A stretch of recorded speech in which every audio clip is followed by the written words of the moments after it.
Hello everyone, how's it going?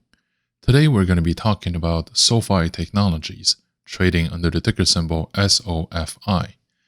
It is one of the most volatile and, at one point, bullish titles in the stock market during 2020 and 2021. SOFI has definitely been on most people's radars.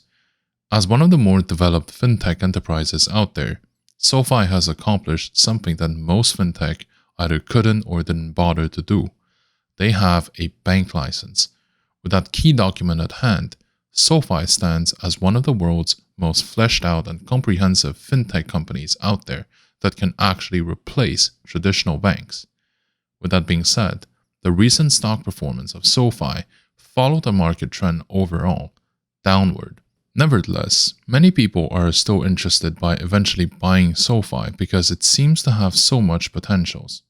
In today's video, we will take a look at SOFI and try to work out if you should buy its shares.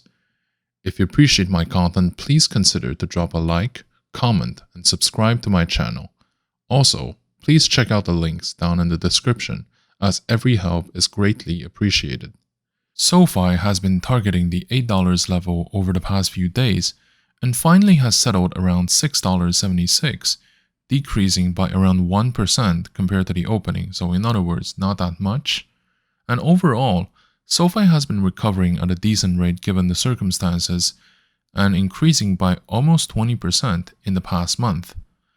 There's a lot of speculations around the company suggesting that 2023 could be a great year for the company, but we're still early in that year to tell whether this is going to be true or not. But what I know for sure, absolutely sure, is that the market is currently in the belief that the share price fell too fast, too soon. This is why I believe that it'll be the beginning of a slow recovery onward. And this tendency is very difficult to break because we are already in a very low price point, right? So how much lower it can get. Personally, my worst case scenario puts it at around an additional 40% retracement. But even then, this is really pushing it. Simply put, the high interest rate can benefit SOFI to various extent, and the low one can benefit the company as well because it is a financial company, like a fintech company, with a, if you will, a brand reputation or an impression in people's mind that this company is a tech company as well. So I think that SOFI will be trying to move on from the bearish phase to start a new one, and that it's going to be much more bullish. SOFI is a fintech company aiming to become a virtual bank for users seeking more functionalities, flexibility, and competitive fees. As people's needs will change over time regarding how and where they have access to their money, SOFI has identified this massive opportunity to do better than traditional banks, offering more scalable and consistent quality of service to its users and clients. Unlike many fintech companies who offer different parts of what a bank actually does, it's worth pointing out that SOFI tries to bring all the services under one single umbrella platform to optimize the acquisition cost. The company excels in areas of loan refinancing, personal banking, and wealth management. It has been recently under some selling pressure due to the student loan moratorium as well as the overall environment. With that went most of its gains throughout the bullish period. However, it should be mentioned that despite the challenging environment of the economies around the world, there is not just bad news for SOFI. On one hand, people are more aware of the financial fees that traditional banks are charging, and many are looking for alternatives given that a recession forces them to cut spendings. SOFI might be one of the companies that can satisfy this need for better fees. This might be one of the reasons why, despite having a challenging investment environment, SOFI still manages to see that its customer deposits is going up. Another factor to consider is the ongoing QT, quantitative tightening, and the inflation. As the inflation increases, the yield of assets will go up, increasing the bank's profits overall and decreasing somewhat their risks. After all, the purpose of a bank is to make money with other people's money, and the current environment allows this in certain circumstances. Overall, SoFi has been growing on a year-to-year basis, although the progress certainly slowed down in recent months. This might be caused by the economic downturn putting pressure on all businesses. Despite having an unfavorable headwind, the fact that they still managed to grow is the proof that their brand is solid and that it still manages to attract people. Now, due to regulatory and economic reasons, SoFi saw its student loan and home loan amounts decreasing by 51% and 73% respectively, but this has been compensated by the fact that personal loans increased by 71%, resulting in an overall increase of lending on a year-to-year basis. The long-term stock performance of SoFi has been like every single other title on the Nasdaq, disappointing. The stock has been down by 70% since the beginning of the year, mainly caused by the moratorium of the student loan. The information that is currently available suggests that this moratorium would be lifted very soon, meaning that there will be additional needs of businesses regarding the student loan in the years to come. With that being said, it's worth mentioning that personal loan has already filled the gap left by student loan, so this will be just another layer of cream or just cherry on top. What also brings down SoFi, and arguably keeps it down, is the fact that it is a very small boat in an ocean of bearishness. The Nasdaq, much like other major indexes, have now lost most of the gains made during the period of 2020 and 2022.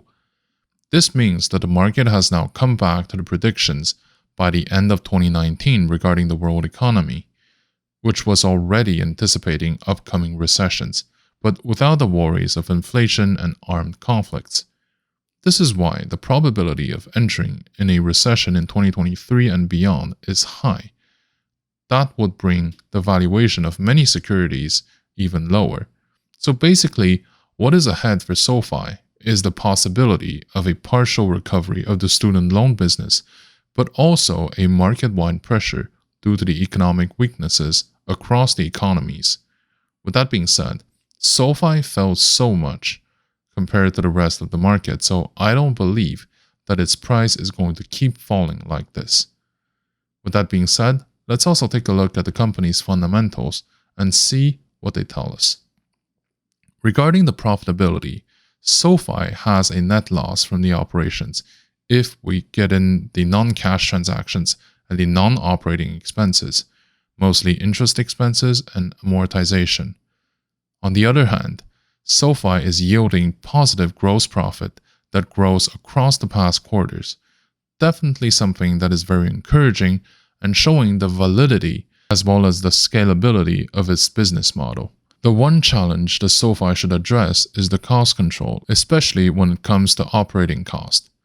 I expect that the spendings will be eventually get under control, but for now, I believe that they will still emphasize on the growth more than the bottom line. Another aspect that's very important is the leverage.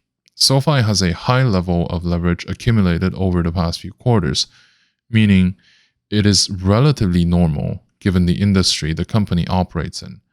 Nevertheless, we should be aware that the current level of debt may cause some issues down the road, which is already showing from the equity perspective because it has been reducing over the past 3 quarters, a sign that the funds borrowed haven't been used for maximum efficiency, and they have been borrowed more and more. The third aspect to look at would be the cash flows that the operations bring in, and in this aspect, SoFi is doing a good job. The free cash flows as well as the cash flow from operations are positive, so the company can self-sustain in terms of cash reserves, bringing down the possibility of additional dilutions. When we take a look at the company's ratios, we can see that the company has been lagging behind in valuations. At the same time, I would say that the company may not be growing as fast as it should be because of the unfavorable market conditions. So we should be aware that SoFi is losing value on paper, and we should see whether the situation can sustain and rectify itself eventually in 2023. Regarding the company's profitability, The numbers are showing that things are being stabilized, and from some perspectives, even going above the break-even line. So we should definitely see whether this can improve in 2023. Hopefully they can. Now, let's also take a look at the shareholder composition, which can tell us whether the stock is molded for trading or investment, as well as the volatility of the stock. SOFI is owned by institutions for up to almost 36% of the current float. This is significant, but also showing that the vast majority of the shareholders remain retail. This means that SOFI has a fairly volatile shareholder base, tend to trade in and out of positions based on rumors and short-term sentiments. So even with 36%, I believe that investing into SOFI is a good idea. We should also point out that around 38% of the stock is owned by insiders, offering an additional layer of reassurance. One key behavioral difference between institutional and retail traders is the investment horizon. So in this case, they can afford to play the long game because their holdings are so massive and diversified that one stock is not going to do much. So they can afford to wait a pretty long period of time and to weather the storm once everything is behind us. On the other hand, the retail traders tend to focus a lot more on the short-term gains and are more likely to make decisions based on the market sentiment and news. This may lead to more active buying and selling and can result in higher volatilities in the stock price. Another behavioral difference is that institutional shareholders tend to be more active in the governance.